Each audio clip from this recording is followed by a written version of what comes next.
उत्तर प्रदेश के जिला बाराबंकी में रेवेन्यू इंस्पेक्टर की पोस्ट पर तैनात लक्ष्मीकांत वर्मा की तीन बेटियां होती हैं और तीनों की तीनों शुरू से ही पढ़ने में होशियार होती हैं। साल 2023 की बात है। बीपीएससी टीचर के लिए आवेदन करती हैं और तीनों ही सगी बहनों का एक साथ टीचर के लिए सिलेक्शन भी हो जाता है। जब सिलेक्शन होता है तो घर में खुशियों की एक तरह से गीत गाए जा रहे थे, लेकिन पिता लक्ष्मीकांत वर्मा कहते हैं अपनी सबसे छोटी वाली बेटी से, बेटा तुम तो कहती थी कि मुझे बड़े होकर डीएम बनना है, फिर तुम टीचर क्यों बनना चाहती हो? तभी बेटी ने कहा कि पापा आप हमारी जिम्मेदारी उठा रहे हो, ये बहुत अच्छी बात है, लेकिन मैं चाहती हूँ कि अपनी जिम्मेदारी खुद उठाऊं और यूपीएससी की तैयारी करूं और उसके बाद फिर मैं डीएम भी बन जाऊं। बेटी ने जैसे कहा पिता ने बात वैसी ही मान ली और बेटियों को तीनों को विदा कर दिया जाता है। एक बेटी की नौकरी लगती है बिहार के पटना में, एक की लगती है समस्तीपुर में और तीसरी बेटी की नौकरी लगती है अररिया में। अच्छी खासी नौकरी कर रही थी। नौकरी करते करते वो सुबह जाना, शाम को वापस आना और जब मौका मिलता था लगभग यूपीएससी तैयारी करने के लिए 7-8 घंटे लड़की तैयारी कर रही थी। एक दिन स्कूल जा रही थी और स्कूल जाते ही उसका किसी ने मर्डर कर दिया।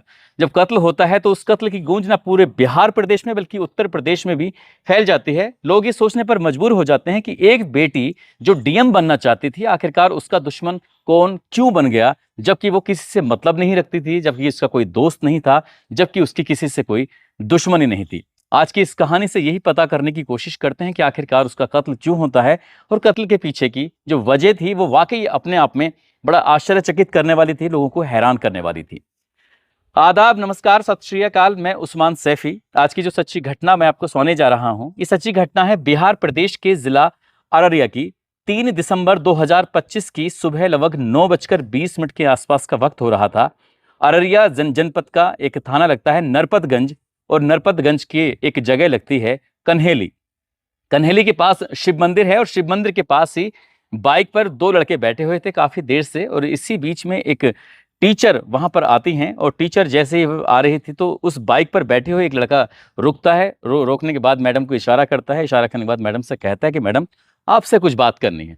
अभी इनकी बातचीत का सिलसिला शुरू ही हुआ था, कुछ कहने वाले की स्थिति में थे कि उसने एक हथियार निकाला और उसके बाद एक के बाद एक 3 गोलियां मारता है टीचर को और टीचर एकदम से जमीन पर गिर जाती है। लेकिन ये सब जो पास में खेतों में काम कर रहे थे, बहुत दूर से एक व्यक्ति की नजर पड़ जाती है।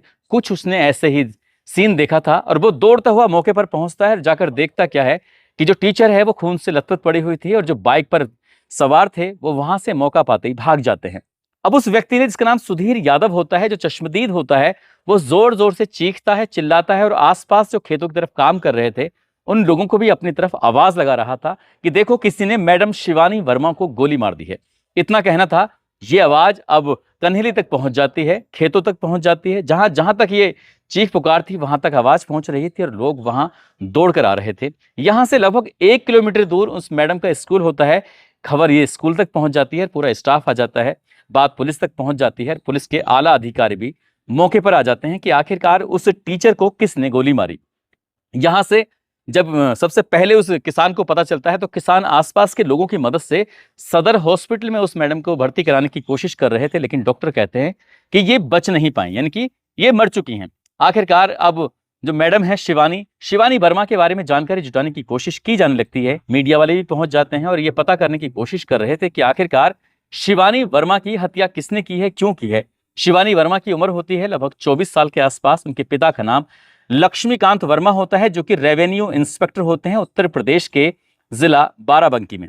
इनकी 3 बेटियां होती हैं। एक बेटी का नाम जूली जिसकी उम्र 27 साल होती है, एक का नाम ज्योति होता है जिसकी उम्र 26 साल होती है, तीसरी बेटी शिवानी जिसकी उम्र 24 साल होती है। एक बेटा आदित्य उम्र 18 साल, एक बेटा अनुराग जिसकी उम्र 16 साल। तीनों ही बहनें पढ़ने में होशियार होती हैं और उन्होंने बीपीएससी 2023 में आवेदन किया था टीचिंग के लिए, टीचर के लिए, और उनका सिलेक्शन हो जाता है। सबसे बड़ी वाली जो बेटी होती है पटना में सिलेक्शन होता है, दूसरे नंबर की बेटी का समस्तीपुर में सिलेक्शन होता है और तीसरी वाली बेटी का अररिया में सिलेक्शन हो जाता है। लक्ष्मीकांत वर्मा मूलतः उत्तर प्रदेश के रायबरेली जिले का एक शिवगढ़ लगता है और शिवगढ़ क्षेत्र का एक गांव लगता है पिंडोली, वो वहां के रहने वाले होते हैं, लेकिन बाराबंकी में रेवेन्यू इंस्पेक्टर होते हैं। बच्चों को ईमानदारी से पढ़ा रहे थे और बच्चे भी पूरी ईमानदारी से पढ़ रहे थे। अब जैसे ही घर वालों को यह सूचना मिलती है कि तुम्हारी बेटी की हत्या कर दी है तो परिवार के लोग रो रो कर उनका बुरा हाल हो जाता है और मौके पर पहुंच जाते हैं। जो बड़ी बहन होती है, बड़ी बहन आने के बाद पुलिस वालों के सामने और मीडिया के सामने जो बात करती है, उस बात को सुनने के बाद पुलिस भी सक्रिय हो जाती है। दरअसल बहन बताती है कि जिस विद्यालय में जहां ये पढ़ाने के लिए जाती हैं उसकी बहन, वहां पर एक रंजीत कुमार वर्मा नाम का शिक्षक है जो कि उस पर लगातार शादी के लिए दबाव बना रहा था। और जब वो शादी के लिए उसकी बहन शिवानी वर्मा तैयार नहीं होती है, तब रंजीत कुमार वर्मा उसकी पीछा करता था, उसकी आसपास धूल उड़ाने की कोशिश करता था, उसकी बहन को बेवजह परेशान करने की कोशिश करता था। इधर तो उसकी बहन ने मीडिया में आकर इंटरव्यू दिया, उधर पुलिस ने जाकर तत्काल प्रभाव से रंजीत कुमार वर्मा को हिरासत में ले लिया और हिरासत में लेने के बाद उससे पूछताछ करना शुरू कर दिया। शुरुआत में वो ऐसी बातें कर रहा था, पुलिस ने सख्ती से पेश आई तो वह जैसे उसने पहली बार बात की थी रंजीत कुमार वर्मा ने, ठीक वो वैसी बात कर रहा था, लेकिन एक ही सवाल का एक ही जवाब दे रहा था। नाम फिर आता है, प्रिंसिपल भी कहीं ना कहीं शक के दायरे में था, प्रिंसिपल का भी नाम आता है, प्रिंसिपल से भी पूछताछ की जाती है, लेकिन वहां से भी पुलिस को कोई सफलता हाथ नहीं लगती। अब पुलिस के लिए बड़ा चुनौती बन जाता है। एक तो उत्तर प्रदेश की रहने वाली शिक्षिका और उसकी हत्या हो जाती है बिहार के अररिया जिले के अंदर, तो पुलिस सीधा सीधा सरकार की तरफ से आदेश था और नई सरकार चुनी जाती है। सरकार ने कहा कि जितनी जल्दी हो सके इस घटनाक्रम का खुलासा होना चाहिए, अब चाहे कुछ भी हो। इसके लिए एसआईटी का गठन किया जाता है और एसआईटी का गठन करने के साथ साथ नरपतगंज की पुलिस हो, फुलकाहा की पुलिस हो, घुरना की पुलिस हो या फारबिसगंज की पुलिस हो, ये पुलिस भी लग जाती है। 4 थानों की पुलिस थी, साथ ही डीआईयू की टीम लग जाती है, फॉरेंसिक टीम लग जाती है, सर्विलांस टीम लग जाती है, तमाम पुलिस फोर्स इसमें काम करना शुरू कर देती है। इस लड़की का जो घर था वो रेफरल रोड पर इसका घर होता है, यानी कमरा किराए पे ले रखा था। वहां जाती है पुलिस और वहां जाने के जो बाद मकान मालिक होता है उससे भी पुलिस सख्ती से पूछताछ करती है, लेकिन पुलिस को वहां से भी कुछ नहीं मिलता। आखिरकार जो शिक्षिका होती है उसके कमरे की जब तलाशी ली जाती है तो तलाशी लेने के बाद पता चलता है कि उसके कमरे के अंदर बहुत सारी किताबें भरी हुई हैं, प्रतियोगी परीक्षाओं की तैयारी करने वाली किताबें। अब आखिरकार पुलिस ने जानने की कोशिश की तो लग रहा था देख के कि वो यूपीएससी की तैयारी कर रही थी। परिवार के लोगों से पूछा जाता है तो परिवार के लोग कहते हैं कि बेटी सुबह लगभग 8:30 बजे विद्यालय निकलती थी, शाम 5 बजे वापिस आया करती थी। उसके बाद उसको जितना भी समय मिलता था वो ज्यादा से ज्यादा पढ़ाई कर रही थी ताकि यूपीएससी क्लियर करने के बाद वो डीएम बन सके, आईएएस ऑफिसर बन सके। लेकिन उसके साथ जो होता है वो वाकई भयानक होता है। हत्या क्यों की है पुलिस के लिए अभी तक कोई सबूत हासिल नहीं लग रहा था। आखिरकार पुलिस ने उसके नंबर को सर्विलांस पे लगाया, सीडीआर निकलवाई और सर्विलांस पे लगाने के बाद जब देखा तो कोई मतलब ही नहीं था किसी से बातचीत करने का, ना कोई आता था ना जाता था, ना किसी से ज्यादा बातचीत करती थी। उस सीडीआर से भी पुलिस को कोई मदद नहीं मिलती है। पुलिस आखिरकार परेशान हो जाती है। कई टीमें थी जो लगातार काम कर रही थी। अब जो घंटे थे वो ऐसा लग रहे थे कई दिनों में बीत गए। पुलिस एक एक घंटे को बड़ी गंभीरता से ले रही थी। आखिरकार पुलिस ने जो उस इलाके के जितने भी सीसीटीवी कैमरे थे उन सीसीटीवी कैमरों को जब रडार पे लिया है, देखना शुरू किया है, कमरे को खंगाला जब शुरू किया जाता है तो बाइक पर 2 लड़के जो संदिग्ध प्रतीत हो रहे थे उन दोनों लड़कों को देखा जाता है। उनके फोटो निकलवाए जाते हैं, निकलवाने के बाद सोशल मीडिया पर अपलोड कर दिए जाते हैं और ये कहा जाता है कि हो सकता है कि ये शायद कातिल हों। इस तरह की बात थी। जब ये कहा जाता है तो वो सोशल मीडिया के अलग अलग प्लेटफॉर्म पर वायरल होना शुरू हो जाता है। तभी किसी ने यानी कि मुखबिर ने पुलिस को सूचना दी कि ये ऐसा लग रहा है जैसे इनमें से एक लड़का मोहम्मद मारूफ पुत्र ताहिर, थाना फारबिसगंज, रामपुर वार्ड नंबर 1 का निवासी है। पुलिस ने जैसे ही सूचना मिली, पुलिस के लिए तो वो जैसे भूसे के ढेर में से कोई सुई को तलाश करना होता है, पुलिस वैसे ही काम कर रही थी। पुलिस को एक लीड मिली थी, पुलिस इस लीड को छोड़ना नहीं चाहती थी। आखिरकार पुलिस मोहम्मद मारूफ के पास जाती है और मोहम्मद मारूफ के पास जाने के बाद उससे बातचीत करना शुरू कर देती है। पुलिस सख्ती से पेश आ रही थी, पुलिस को ढील नहीं चाहती थी। जब पुलिस ने से सख्ती से पेश आना शुरू किया तब थोड़ी देर में टूट जाता है, कहता है कि साहब गोली तो मैं नहीं चलाई थी। बस इतना था।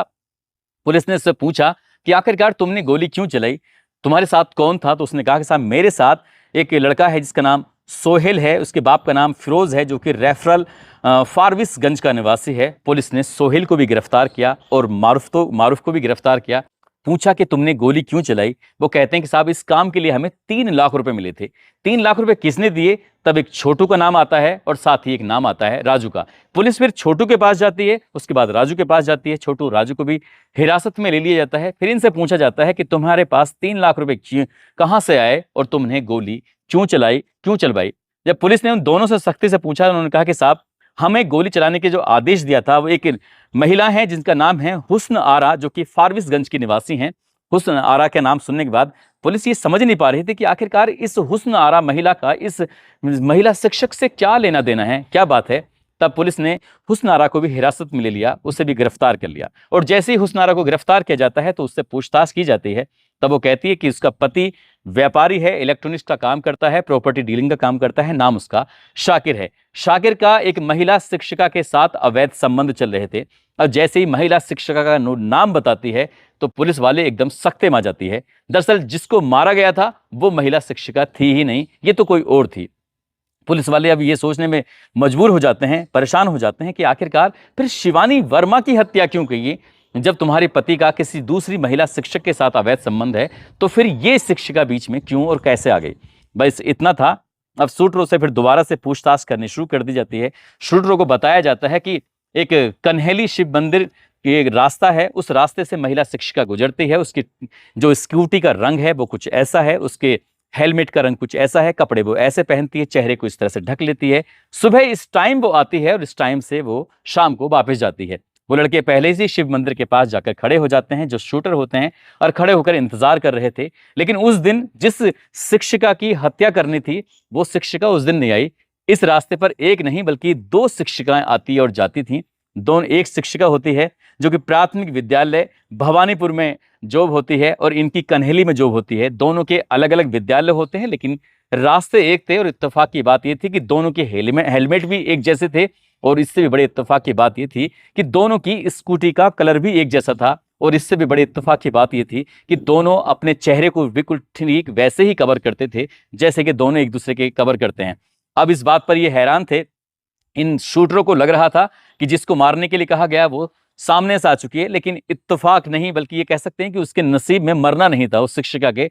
जिस दिन ये 3 दिसंबर 2025 को मारने की बात तय हुई थी, उस दिन उस शिक्षिका की अचानक से तबीयत खराब हो जाती है। उसने सोचा वैसे भी दिसंबर का महीना निकल ही रहा है, CL यानी कि कैजुअल लीव जो होती है, आकस्मिक अवकाश जो होता है, अवकाश लेने के लिए उसने सोचा कि क्यों ना आज अपनी छुट्टी का इस्तेमाल कर लिया जाए। और वो 3 दिसंबर 2025 को अचानक से छुट्टी ले लेती है और वो विद्यालय नहीं जाती। अब वो विद्यालय नहीं जाती है, उस जो रोज विद्यालय आती जाती थी शिवानी, उसे शिवानी अचानक के सामने पड़ जाती है। दोनों शूटर उस लड़की को रोकने के बाद एक के बाद एक 3 गोलियां मारते हैं और 3 गोली मारकर मौत के घाट उतार देते हैं। जबकि इस पूरे घटनाक्रम में, इस पूरे मामले में शिवानी वर्मा का कोई लेना देना होता ही नहीं है। पुलिस ने इन सभी आरोपियों को गिरफ्तार किया। गिरफ्तार करने के बाद जेल भेज दिया। लेकिन जब ये खबर अखबारों में प्रकाशित होती है कि एक लड़की जो DM बनना चाहती थी, पढ़ने में होशियार होती है, UPSC की तैयारी कर रही थी, उसको बेवजह मौत मिल जाती है। दोस्तों, इस पूरे घटनाक्रम को सुनाने का उद्देश्य किसी को परेशान करना नहीं है, किसी का दिल दुखाना नहीं है, बल्कि आपको जागरूक करना है, आपको सचेत करना है। और ये भी यहाँ पर एक कहावत बिल्कुल सिद्ध होती है, साफ होती है कि मारने वाला भी ऊपर वाला है और बचाने वाला भी ऊपर वाला है। उस शिक्षिका की किस्मत कितनी अच्छी थी कि उसने अचानक ही CL यानी कि छुट्टी ले ली, और दूसरी शिक्षिका की किस्मत इतनी खराब थी कि वो शूटरों के सामने अचानक पड़ जाती है और मारी जाती है। जाते जाते तौसीफ आलम हैं जो कि मुजफ्फरनगर के निवासी हैं, आज इनका जन्मदिन है। इनको जन्मदिन की ढेरों सारी शुभकामनाएं। साथ ही लखनऊ के रहने वाले राकेश, उनकी पत्नी है नीलम, आज इनकी शादी की सालगिरह है। इनको शादी की सालगिरह की बहुत बहुत शुभकामनाएं, बहुत बहुत मुबारकबाद। और कुछ लोगों ने नाम लेने की अपील की है, जिसमें कय्यूम इदरीश हैं, आयान खान, हसन खान, मोहम्मद अनस, सोहेल खान, पवन कुमार चौधरी, शकील शाह, फजलू अंसारी, निर्मला मानिक मंडल, कौशल कुमार, मास्टर वसीम अंसारी, हेमंत सिंह, विजेंद्र प्रधान, दुर्गा पांडे, पूनम निषाद, ऋचा कुमारी, काजिम अली। आप सब लोग अपना ख्याल रखें, सुरक्षित रहें। जय हिंद, जय भारत।